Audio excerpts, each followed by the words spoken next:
ከእግዚአብሔር ሌላ ሁልጊዜ የሚያበረታታ አታገኝ። አንተ የራስህ አበረታች መሆን አለብህ።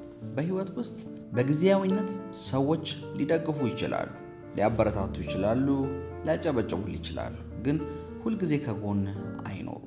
አንዳንድ ጊዜ ማንም አይደውልልህም፣ ማንም ትችላለህ ብሎ አይነግርህም፣ ማንም ወደ ህልምህ አይገፋፋህም። በዚያ ቀን የራስህ አነሳሽ መሆን አለብህ።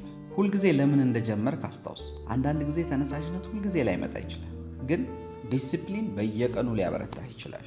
ተነሳሽነትም ባይኖር እርምጃ ውሰድ። ድካም ቢሰማህም ቀጥል። ሰዎች ባያምኑብህም አንተ በራስህ ነህ። ምክንያቱም በህይወት ውስጥ ትልቁ ድጋፍ ከውጭ የሚመጣው ጭብጨባ አይደለም። በውስጥህ ያለው አልተሸነፍኩም እቀጥላለሁ የሚለው ድምፅ ነው። ስለዚህ ሰዎች እስኪያበረታቱ አትጠብቅ። ሰዎች እስኪያምኑብህ አትጠብቅ። ዛሬ የራስህ ጀግና፣ የራስህ አሰልጣኝ፣ የራስህ አነሳሽ